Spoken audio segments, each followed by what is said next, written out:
सरल कहानियाँ। अरे कहाँ रह गई थी तुम? बारात बस आने वाली है। जल्दी से रोशनी का मेकअप कर दो, मेरा बाद में कर देना। माया और रोशनी दो सगी बहनें थी। दोनों बहनों में जमीन आसमान का फर्क था। माया बहुत गोरी और बहुत घमंडी और नकचड़ी थी, तो दूसरी तरफ छोटी बहन रोशनी बहुत ही नेक दिल और संस्कारी थी। माया हमेशा रोशनी को उसके काले रंग की वजह से उसे चिढ़ाती रहती थी। दोनों बहनों की शादी एक ही दिन और एक ही मंडप में होने जा रही थी। और फिर रोशनी, तेरे चेहरे पर कितना पसीना आया हुआ है, जल्दी से इसे साफ कर।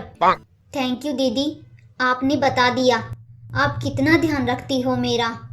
चुप कर, तेरा ध्यान और मैं। अगर पसीने से तेरा मेकअप बह गया तो पता है ना तुझे क्या होगा। अगर तेरा इतना काला रंग देख के अगर तेरा दूल्हा भाग गया तो तेरे साथ साथ मेरी शादी भी रुक जाएगी, समझी? बड़ी आई ध्यान रखने वाली।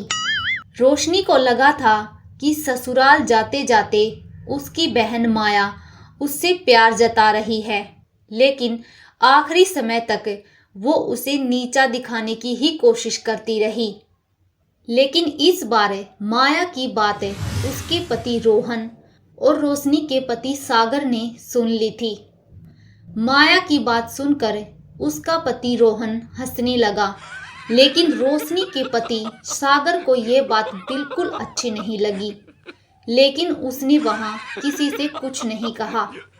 शादी के बाद दोनों बहनें अपने अपने ससुराल चली जाती हैं। फिर रोशनी के ससुराल में सुनो, मुझे मंडप में तुम्हारी बहन की वो बात बहुत बुरी लगी। अरे वो तो मजाक कर रही थी, छेड़ती रहती है मुझे, बस और कुछ नहीं है। लेकिन मुझे तो वो मजाक नहीं लगा। शादी जैसी जगह पे इतने सारे लोगों के बीच में वो मजाक तो नहीं था।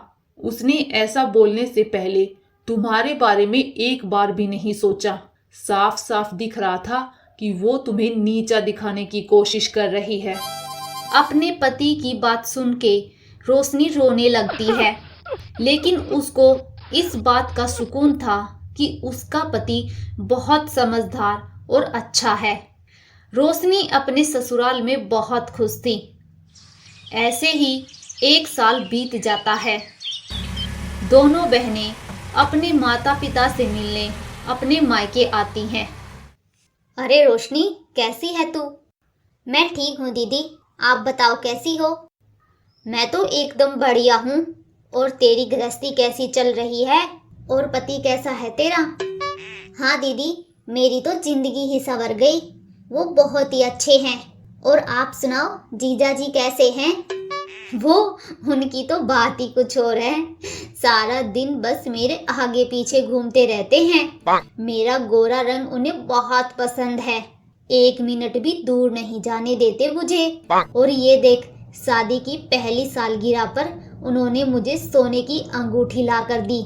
वैसे तेरे पति ने क्या दिया तुझे? मेरे पति ने भी मुझे अंगूठी ला कर दी है, ये देखो दीदी। चांदी की अंगूठी? एक तो तेरे पति ने तुझे ये 200 रुपए की अंगूठी पहनाकर उल्लू बना दिया, और दूसरा, जरा अपना हाथ तो देख, काली उंगली पर ये चांदी की अंगूठी ऐसी लग रही है जैसे किसी ने तवे पर आटा गिरा दिया हो। और जरा मेरी अंगूठी देख, गोरी गोरी उंगली पर पीली पीली सोने की अंगूठी कितनी अच्छी जच रही है ना?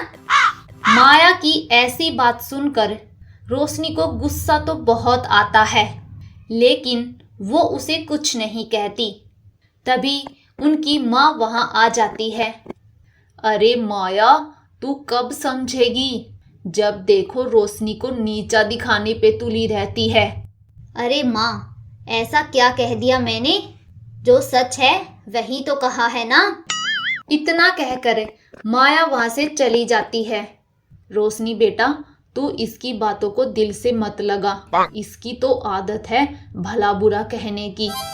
रोशनी जब तक अपने मायके में रहती है, माया उसे किसी न किसी बात पर नीचा दिखाने की कोशिश करती रहती है। दरअसल माया का पति एक अच्छी नौकरी करता है, इसलिए उसने माया को सोने की अंगूठी दी, जबकि रोशनी का पति उतना अमीर नहीं था कि वो रोशनी को एक सोने की अंगूठी दे सके। कुछ दिनों बाद दोनों बहनें अपने अपने ससुराल चली जाती हैं। रोशनी का उदास चेहरा देखकर उसका पति उससे कहता है, क्या बात है रोशनी, मायके से आई हो फिर भी तुम्हारा चेहरा इतना उतरा हुआ है, कुछ हुआ है क्या? सागर के इतना पूछते ही रोशनी जोर जोर से रोने लगती है और वो सागर को माया की सारी बातें बता देती है। ये सब जानने के बाद सागर को बहुत बुरा लगता है। फिर अगले दिन, रोशनी कहाँ हो, जरा यहाँ आना। जी अभी आई। ये क्या ले आए जी? रोशनी ने देखा कि सागर एक बड़ी सी लोहे की कढ़ाई और एक बड़ा बॉयलर अपने साथ लाया है। ये मेरे लिए शादी के साल का गिफ्ट है तुम्हारी तरफ से। अच्छा, खुद से खुद के लिए बर्तन खरीद लिए और कहते हो मेरी तरफ से गिफ्ट है। ऐसा कौन करता है भला? और आप इन बर्तनों से करोगे क्या? सागर ने कुछ अच्छा करने की सोच रखी थी। सागर दिन में सब्जी बेचता था और शाम होते ही उस कढ़ाई और बॉयलर को लेकर निकल जाता था, क्योंकि शाम को सागर मोमोज और चाउमीन बेचने लगा था।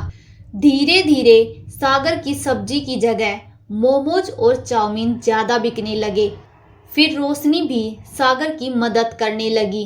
अब उनकी आर्थिक स्थिति पहले से बेहतर हो गई। ऐसे ही पूरा 1 साल बीत गया। फिर उनकी एनिवर्सरी के दिन, तुम्हें अपने मायके नहीं जाना क्या? नहीं, मुझे नहीं जाना। अरे कमाल है, तुम ऐसी पहली लड़की हो जो मायके जाने के लिए मना कर रही हो। मुझे पता है तुम अपनी बहन के कारण वहां नहीं जाना चाहती। नहीं जी, ऐसी बात नहीं है। मुझे अच्छे से पता है क्या बात है, लेकिन तुम ये सब छोड़ो। तुम्हें एनिवर्सरी का गिफ्ट नहीं चाहिए क्या? मुझे लगा था कि आप भूल गए। अच्छा, ऐसे कैसे भूल जाता? इस दिन के लिए तो पूरे साल मेहनत की है।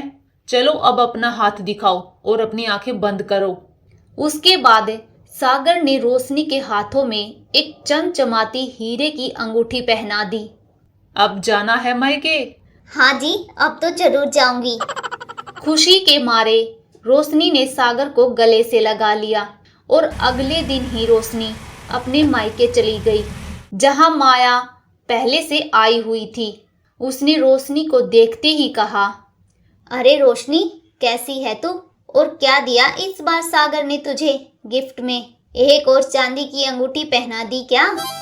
अरे नहीं दीदी, आपने ठीक ही कहा था कि वो चांदी की अंगूठी मेरी काली उंगलियों में अच्छी नहीं लगती थी, पर ये हीरे की अंगूठी जच रही है। देखो ना दीदी, मेरा इस बार का एनिवर्सरी गिफ्ट। जैसे ही रोशनी ने अपना हाथ उसको दिखाया तो माया के चेहरे का रंग उड़ गया। उसे कुछ समझ नहीं आ रहा था कि वो रोशनी को क्या कहे, इसलिए वो चुपचाप वहां से चली जाती है। उस दिन के बाद माया ने कभी भी रोशनी को नहीं चिढ़ाया। अगर कहानी अच्छी लगी तो वीडियो को लाइक, कमेंट और शेयर जरूर करें और ऐसी ही कहानियाँ देखने के लिए हमारे चैनल को सब्सक्राइब करना न भूलें।